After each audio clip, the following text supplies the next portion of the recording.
A very good morning to all of you. This is Zishan Ahmed and you're watching me on Sublime Chemistry YouTube channel. Students, आज हम लोग 11th class के chemistry का chapter number 1 start करने जा रहे हैं, जिसका नाम है some basic concept of chemistry, जिसको कहते हैं हिंदी में रसायन शास्त्र की कुछ मूलभूत अवधारणाएं। सबसे पहले अगर हम बात करें इस चैप्टर में, तो ये चैप्टर आपका केमिस्ट्री का बेस है और ये चैप्टर पढ़ना भी बहुत ही नेसेसरी है, बहुत जरूरी है। जब हम लोग बात करते हैं केमिस्ट्री के बारे में, तो केमिस्ट्री का डिफिनेशन सबसे पहले हम लोग बात करेंगे। तो केमिस्ट्री का जो डिफिनेशन होता है वो काफी इंपॉर्टेंट है, इस वजह से चूंकि आप केमिस्ट्री पढ़ रहे हैं और उसके डिफिनेशन के बारे में नहीं मालूमात है, उसको एक्सप्लेन नहीं कर पा रहे हैं, तो ये सही बात नहीं। तो सबसे पहले हम लोग बात करेंगे व्हाट इज केमिस्ट्री, रसायन शास्त्र कहते किसको है। आइए समझते हैं डिफिनेशन को।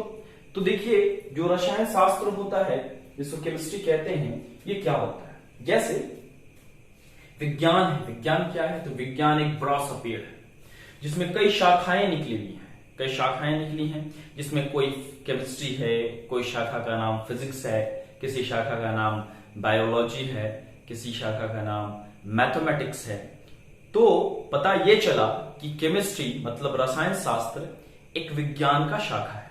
चलिए आइए डेफिनेशन देखते हैं। तो विज्ञान की वह शाखा, विज्ञान की वह शाखा जिसमें हम पदार्थ के बारे में पढ़ते हैं। पदार्थ के बारे में अध्ययन करते हैं, पढ़ते हैं, लेकिन पदार्थ के क्या क्या बारे में पढ़ते हैं वो ध्यान दीजिएगा, हमने यहां पॉइंट वाइज कैटेगराइज करके लिख दिया है। ठीक है, ओके। तो हम लोग बात करेंगे कि पदार्थ की क्या क्या पढ़ते हैं, तो ध्यान से सुनिएगा।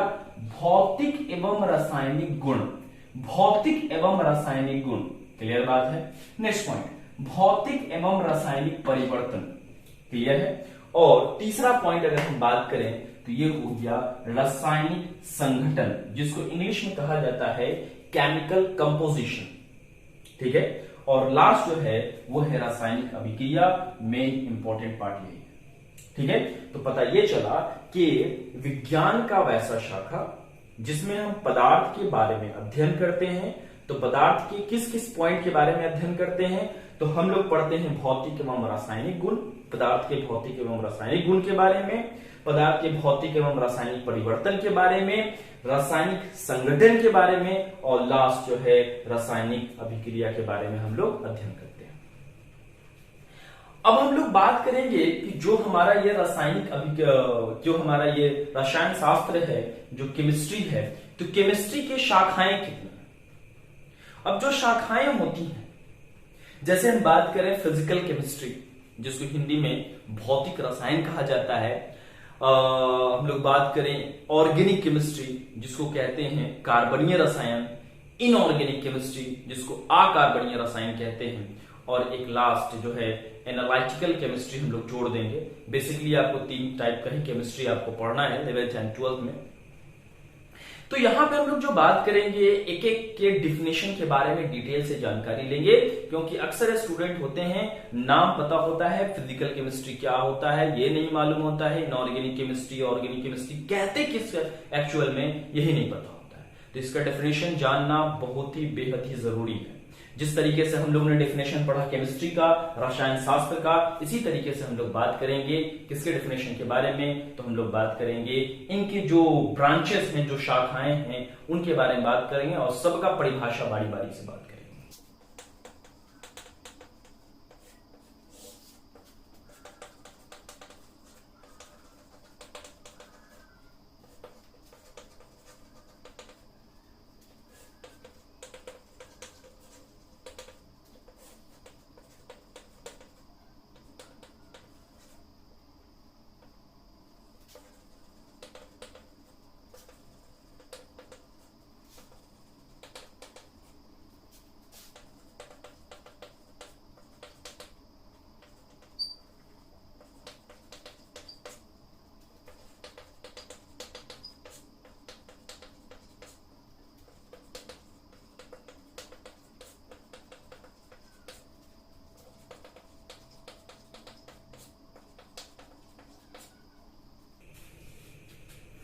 तो चलिए देखते हैं यहाँ पे केमिस्ट्री की शाखाओं के बारे में। तो हमारा जो पहला शाखा है उसे कहते हैं फिजिकल केमिस्ट्री, जिसको हिंदी में कहा जाता है भौतिक रसायन। देखिए, आपको हिंदी में तो जानकारी होना चाहिए, लेकिन इसका इंग्लिश वर्ड भी आपको जानना बेहद ही बहुत ही जरूरी है। ठीक है, तो किसी के सामने आपको नॉलेज कम ना लगे, इस वजह से इसका जो है इंग्लिश नाम भी याद होना चाहिए आपको।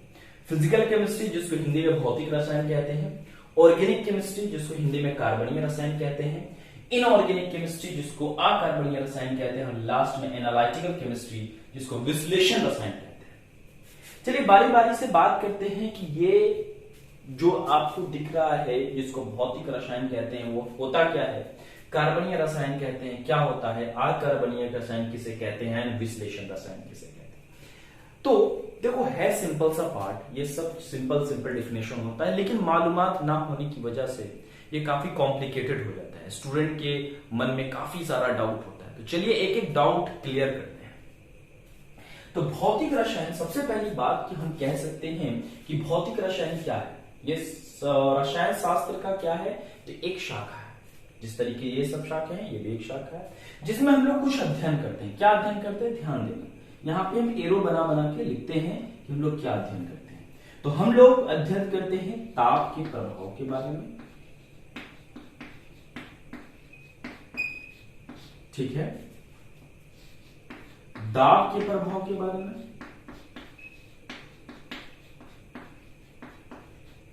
ठीक है, भौतिक परिवर्तन के बारे में, ध्यान देना, भौतिक परिवर्तन, और यहां पे आप कह सकते हैं एक और भौतिक गुण के बारे में। मतलब आप इसका परिभाषा इस प्रकार बना सकते हैं कि रसायन शास्त्र का वैसा शाखा जिसमें हम ताप के प्रभाव, दाब के प्रभाव, इसको मिलाकर के आप लिख सकते हैं ताप एवं दाब का प्रभाव, भौतिक परिवर्तन एवं भौतिक गुण के बारे में अध्ययन करते हैं। तो उसे कहा जाता है भौतिक रसायन। ठीक है, अब हम लोग बात करेंगे कार्बनीय रसायन के बारे में। इसको फटाफट पॉज करके नोट कर लें और इसको हम मिटा करके फिर इसका डेफिनेशन लिखेंगे। चलो,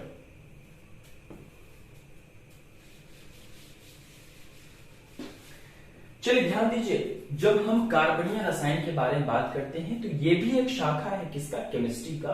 केमिस्ट्री मतलब रसायन शास्त्र, रसायन शास्त्र।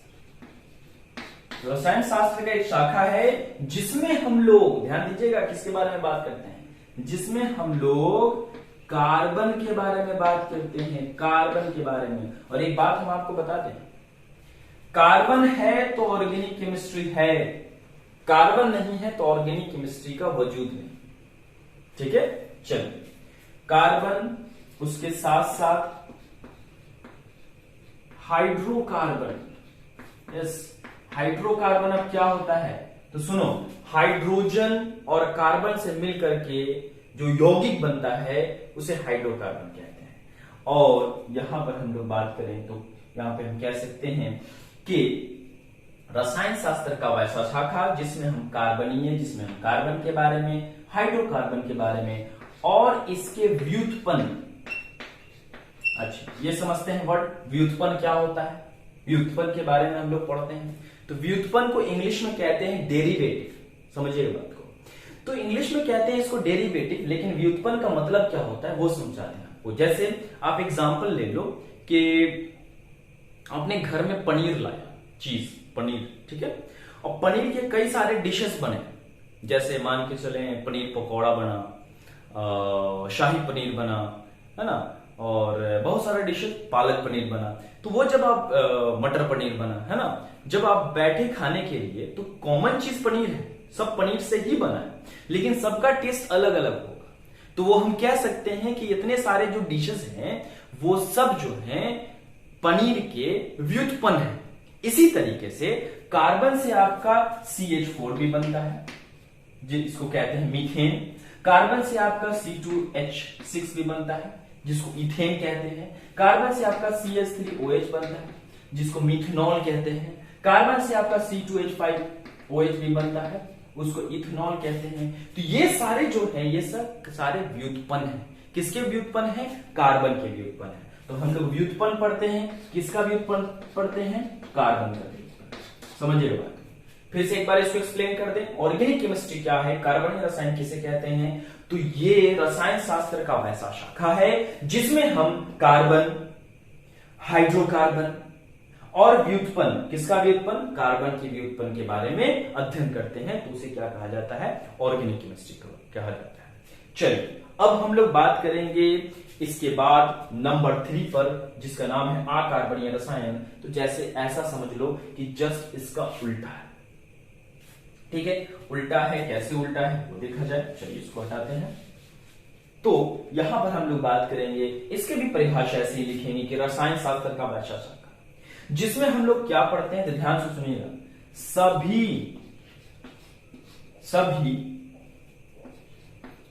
तत्व एवं यौगिक, सभी तत्व एवं यौगिक।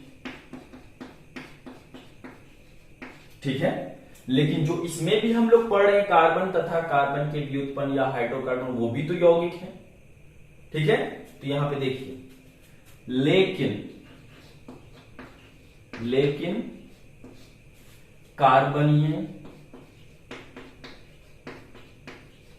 यौगिक को छोड़कर, कार्बनीय यौगिक को छोड़कर। ठीक है, तो वैसा शाखा जिसमें हम लोग सभी तत्व एवं यौगिक के बारे में अध्ययन करते हैं, लेकिन किसको छोड़कर? कार्बनीय यौगिक को छोड़कर।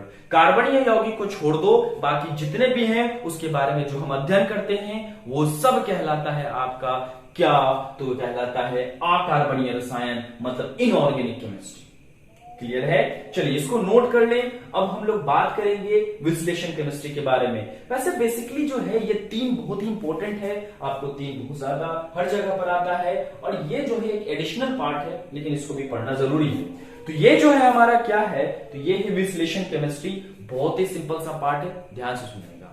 क्या? तो रसायन शास्त्र का वैसा शाखा, रसायन शास्त्र का वैसा शाखा जिसमें हम लोग क्या अध्ययन करते हैं? तो हम लोग क्या विश्लेषण के बारे में करते हैं। ठीक है, रासायनिक विश्लेषण, रासायनिक विश्लेषण। ठीक है, इसका नाम भी क्या? विश्लेषण, रसायन विश्लेषण। ठीक है, मतलब रासायनिक कैलकुलेशन, जिसको गणना कहते हैं। रासायनिक विश्लेषण के बारे में जो अध्ययन किया जाता है तो उसे क्या कहते हैं? उसको कहते हैं एनालिटिकल केमिस्ट्री, मतलब विश्लेषण रसायन। जैसे कुछ एग्जांपल हम आपको बता दें। एक 12th क्लास में एक चैप्टर है जिसका नाम है जैव रसायन। जैव रसायन क्या है? तो वहां जो गणित, बायोलॉजी को जो केमिस्ट्री में हम लोग पढ़ते हैं, जैसे ड्रग्स के बारे में पढ़ेंगे, वहां पे हम लोग एंटीसेप्टिक के बारे में पढ़ेंगे, एनाल्जेसिक के बारे में पढ़ेंगे।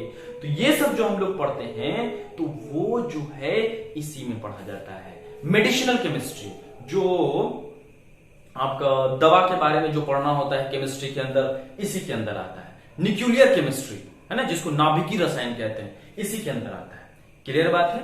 चलिए यहां तक नोट कर लीजिए, इसका स्क्रीनशॉट ले लीजिए या नोट कर लीजिए, और फिर हम लोग आगे बढ़ेंगे। अब हम लोग पदार्थ के बारे में पढ़ेंगे कि पदार्थ के क्या प्रकार होते हैं, पदार्थ को किस तरीके से बांटा जाता है, वो सब। चलिए अब हम लोग बात करेंगे पदार्थ के बारे में। तो देखो पदार्थ जो होता है, पदार्थ जिसको इंग्लिश में कहते हैं मैटर। सबसे पहले तो इसकी परिभाषा के बारे में बात करिए। तो ये जो परिभाषा होता है पदार्थ का, तो पदार्थ की परिभाषा में हम ये कह सकते हैं कि हर वह वस्तु, हर वह चीज जिसमें द्रव्यमान हो, जिसमें द्रव्यमान हो, आयतन हो, ठीक है, द्रव्यमान हो, आयतन हो, और वह कुछ स्थान घेर सके, कुछ स्थान घेर सके। चले परिभाषा को अगर पूरा कर दे तो लिख देते हैं हर वह वस्तु, ठीक है, जिसमें हर वह वस्तु जिसमें द्रव्यमान हो, आयतन हो और वह कुछ स्थान घेर सके तो उसे पदार्थ कहते हैं। ठीक है, आइए पदार्थ को जब हम वर्गीकृत करते हैं मतलब बांटते हैं, ठीक है, इसको दो तरीके से बांटा जाता है, एक फिजिकली एंड एक केमिकली। ठीक है, फिजिकली और एक केमिकली। ध्यान देना, बहुत ही इंटरेस्टिंग सा पार्ट है, काफी आपको नॉलेज होगा इसमें। तो फिजिकली मतलब भौतिक रूप से इसको बांटते हैं तीन भागों, वही ठोस, द्रव जिसको कहते हैं द्रव, और लास्ट जो होता है वो होता है गैस। अच्छा, एक चीज हम यहां पे क्लियर करना चाहेंगे आपको कि ये जो दो वर्ड होता है, एक होता है द्रव और एक होता है द्रव्य। ठीक है, क्या होता है, एक होता है द्रव और एक होता है द्रव्य। इन दोनों में फर्क क्या है? देखो, बोलने में अगर साफ साफ कहा जाए तो वर्ड में फर्क है, एक द्रव है एक द्रव्य है, लेकिन जनरली जब बोलते हैं तो दोनों सेम लगता है। अब इन दोनों में फर्क समझिएगा। इस द्रव का मतलब होता है पानी, मतलब जल को हम द्रव कहेंगे, और इस द्रव्य का मतलब होता है पदार्थ। समझे, मतलब हम यहाँ पदार्थ के बदले में द्रव्य भी लिख सकते हैं। इंपॉर्टेंट नॉलेज है, छोटा सा नॉलेज है लेकिन काम का है। ठीक है, तो पदार्थ को द्रव्य भी कहा जाता है। ठीक है, चलिए आगे बढ़ो। तो फिजिकली मतलब भौतिक रूप से हम लोग बांटे ठोस, द्रव, गैस। और अगर केमिकली पे आ जाए तो एक काम करते हैं, पहले हम लोग ये दोनों तीनों के बारे में बात कर लेते हैं। तो ये जो ठोस है, द्रव है और गैस है, उसके बारे में अगर बात किया जाए तो देखो यहां पे एक वर्ड का हम इस्तेमाल करेंगे, अवयव कण। देखो अवयव कण में क्या क्या होता है वो ध्यान देना। अवयव कण में होता है परमाणु, अणु और आयन। ठीक है, मतलब अवयव कण परमाणु को भी कहा जाता है, अणु को भी कहा जाता है और आयन को भी कहा जाता है। तो ध्यान देना, परमाणु के जो अवयव कण होते हैं ना, वो ऐसे जकड़े हुए होते हैं, वो सटे हुए होते हैं, एकदम क्लोज पैक्ड होते हैं। ठीक है, और जब हम द्रव के बारे में बात करते हैं तो वो ठोस के जो अवयव कण होते हैं वो बहुत ही जकड़े हुए होते हैं, सटे हुए होते हैं, और द्रव के अवयव कण ठोस की तुलना में कुछ दूरी पर होते हैं। क्लियर बात है। और गैस के जो अवयव कण होते हैं वो इन दोनों के तुलना में बहुत दूरी पर होते हैं। ठीक है, अगर आप इसका परिभाषा बना सकें तो परिभाषा आप ऐसे कह सकते हैं कि पदार्थ का वैसा अवस्था, क्या कह सकते हैं, पदार्थ का वैसा अवस्था, ठीक है, जिनके अवयव कण एक दूसरे के बहुत ही निकट हो उसे ठोस कहते हैं। जिनके अवयव कण एक दूसरे के ठोस की तुलना में कुछ दूर पर हो उसे द्रव कहते हैं, और जिनके अवयव कण ठोस और द्रव की तुलना में बहुत दूरी पर हो उन्हें गैस कहते हैं। ठीक है, आइए अब हम लोग बात करेंगे केमिकली। तो केमिकली मतलब रासायनिक रूप से इसको बेसिकली दो भागों में बांटते हैं, समझिएगा। एक होता है शुद्ध द्रव्य या पदार्थ भी आप लिख सकते हो, ठीक है, और एक होता है मिश्रण। ठीक है, देखो ये जो शुद्ध द्रव है इसको भी दो भागों में बांटा जाता है, ध्यान देना, तत्व और एक यौगिक। ठीक है, शुद्ध द्रव को दो भागों में बांटा गया, शुद्ध द्रव्य को दो भागों में बांटा गया, तत्व और यौगिक। और आपको नीचे दिखेगा नहीं इसलिए हम यहां पर लिखते हैं यौगिक को दो भागों में बांटा गया, ध्यान देना। ठीक है, एक ये कहां से निकला है, यहां से। ठीक है, एक कार्बनीय यौगिक ठीक है, अगर आप लिख रहे हैं कॉपी निकाल के तो उसमें आप लिख सकते हो साथ साथ में। और एक जाहिर सी बात है, इसका उल्टा कर दो, अकार्बनीय यौगिक।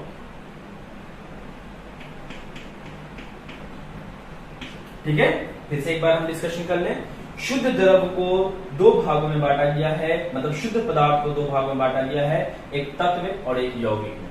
और यौगिक को दो भागों में बांटा गया है, कार्बनीय यौगिक और अकार्बनीय यौगिक। क्लियर बात है? चलिए, अब इसके बाद हम लोग बात करेंगे मिश्रण के बारे में। तो मिश्रण के कितने प्रकार हैं वो हम लोग बात करेंगे। तो देखो, मिश्रण के भी दो प्रकार हैं। ठीक है, क्या क्या है? एक है समांगी मिश्रण, एक समांगी मिश्रण, और जस्ट इसका उल्टा लिख लो, एक विषमांगी। अब हम लोग नेक्स्ट वीडियो में बात करेंगे कि मिश्रण के ये जो दो प्रकार हैं, जो कि एक समांगी है और एक विषमांगी है, तो इनमें क्या फर्क है, इनका परिभाषा कैसे होता है, और बहुत कुछ बात करते हैं। ठीक है, तो आज के लिए यहीं तक। लेकिन उससे पहले दो वर्ड के बारे में हम समझाना चाहेंगे, बहुत ही इंपॉर्टेंट सा वर्ड है जो आपको फिजिकली में काम देगा, मतलब ठोस, द्रव और गैस के लिए काम देगा। इसको नोट कीजिए, स्क्रीनशॉट ले लीजिए, इसको मिटा दें।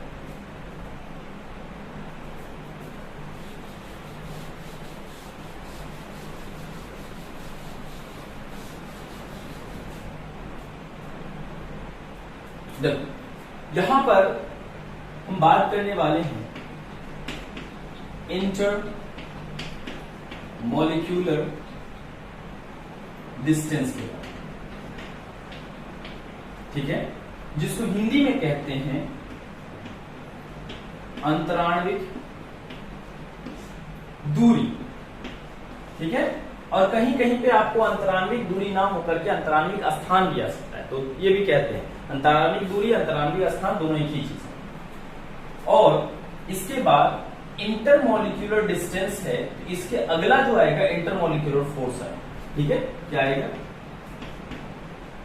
इंटर मॉलिक्यूलर फोर्स, जिसको हिंदी में कहते हैं अंतराण्विक बल का। आइए समझते हैं, जब हमने बात किया ठोस के बारे में, तो ठोस के जो अवयव कण होते हैं ना, बहुत नजदीक होते हैं।